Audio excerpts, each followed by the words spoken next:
Welcome back, trainers. PokéDad here to get you ready for this week in Pokemon Go, April 7th through the 13th. We're going to cover the new Pokemon released this week, if the new events are worth playing, and tips for how to best allocate your valuable time and resources with all the craziness this game has to offer lately. So Monday, we're going to be carrying over the event from the previous week, which is the Stunning Styles event, until 8 p.m. So if you haven't yet, use up your remote raid passes to try to get those new forms of Tauros that are available in the other areas of the world. We're also going to be carrying over Mega Blaziken and Tapu Lele from last week until Wednesday. Again, both of these are worth going after, as Mega Blaziken is the second best Fire-type Mega and a strong Fighting type as well. Tapu Lele will have its legacy move of Nature's Madness and makes a decent Fairy-type attacker.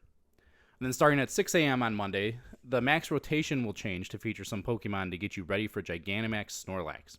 This week, we will have Caterpie, Machop, Drillbur, Wooloo, and Phalanx, and all of these can be shiny. And then in the Max Monday from 6 to 7 p.m. local time, we will see the debut of Dynamax Passimian. So where should your focus be? Well, Dynamax Passimian will only be in the Max Monday. However, it will return next week, so you will have more opportunities. But I do suggest trying to do at least 2 of these during the Max Monday. And then for the rest of the week, your focus should be on Machop or Drillbur. Dynamax Machamp is currently going to be a top counter for Gmax Snorlax, but should you invest it now with Gigantamax Machamp coming soon? Well, check out this video for more information and subscribe, as I will be updating it within the next week, as well as give you the best counters for the day of. So make sure you stay tuned for that. We're going to be bringing, if they throw any more curveballs at us like this with the Dynamax Passimian or anything else, we'll see what the Sparring Partners raid day is about. I'm going to be updating it as soon as we get more information. And here's just my honest thoughts on Dynamax Passimian.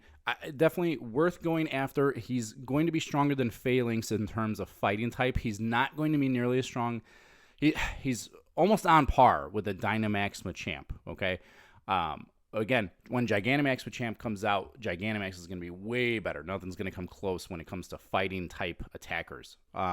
So Dynamax Passimian, definitely if you have candy, and this is worth going after, it's not going to get a Gigantamax form. So this is a really good budget type attacker in terms of fighting for this Gigantamax Snorlax that's coming. Machop seems to be more readily available in things, but you will not waste any resources going into a Dynamax Passimian. There will be, again, with the Urshifus and the Machamp, we're going to have stronger Fighting type attackers, down the road. But again, we're really not 100% sure when those are coming. So for the immediate time, Passimian is definitely going to outclass Phalanx. So I would say invest your resources there. Again, you're seeing it on the Max Monday. You're going to see some next week along with Machop. But Machop at least is in the wild, and again, the Gigantamax form is coming. So I wouldn't focus too much on doing many Dynamax Machop battles. I would instead shift your focus to getting some Dynamax Passimians on the Max Monday as well as the following week. And then again, during the rest of this week, I would focus on Drillbur as much as you possibly can. Drillbur does not see a Gigantamax form in Excadrill. But however, it is just a tank. It's just an absolute beast when it comes to these Dynamax battles lately. Just for all those early adopters into this max battle system, Excadrill has just been time and time again just a really rock solid Pokemon. So definitely worth getting some good ones. And if not, even just grind it for the candies and the XL candies and get your max moves powered up on 1 or 3 as much as you can.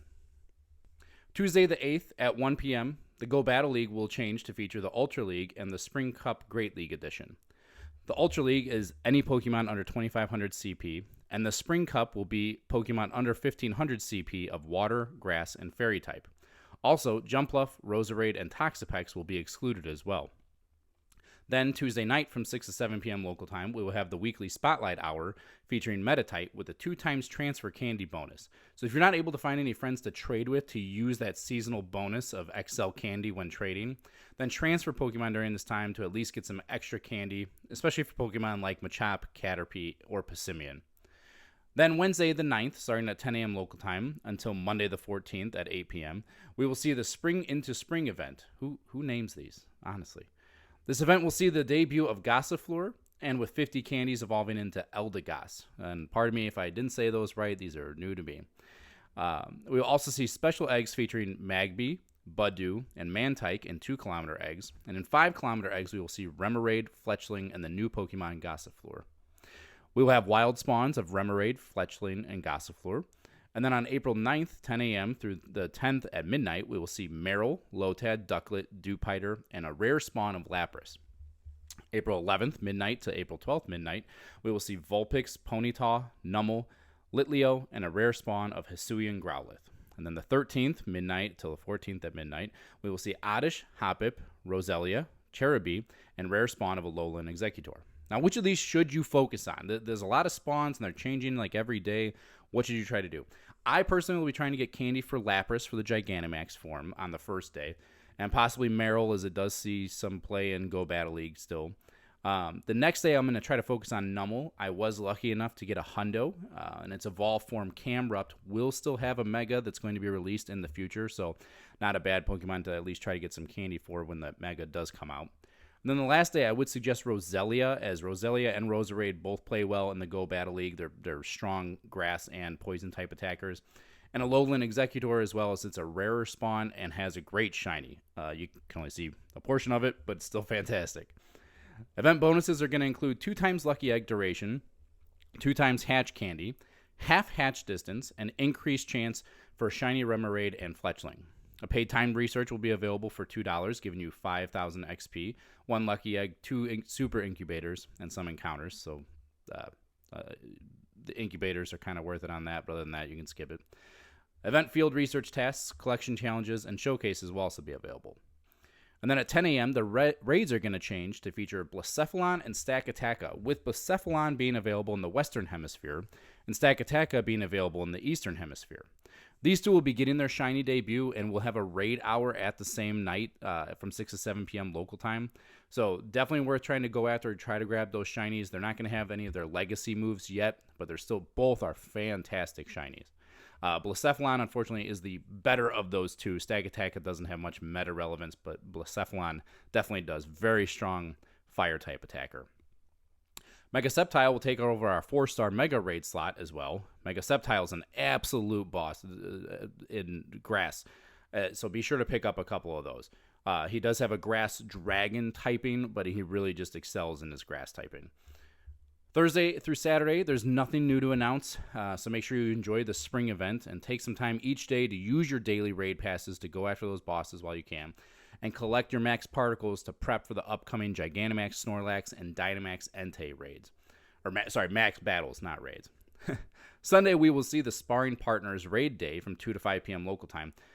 During this time of recording, we still don't have any information on it, but as soon as I do, I will bring it here, so stay tuned. I mean, we could possibly see Urshifu's finally coming to the game. We could also see something very lackluster like Throw and Sock, or, Hitmonchan and Hitmonlee, or, I mean, we just had a raid day this past weekend, and we're having a max battle day, and there's an awful lot going on, so it'll be interesting to see if, what they put in for this raid day. Unfortunately, I don't think we're going to see any max Pokemon, as again, it is a raid day, not a max battle day. So I don't think we're going to see that Gigantamax Machamp. And if we do see Urshifu, most likely it is not going to be in its Dynamax or Gigantamax form. So just keep that in mind, especially as we're trying to prep for this Gigantamax Snorlax day. So as always, have a great week and get out there and enjoy the game by yourself or with your Pokefam and friends. I'll catch you next time.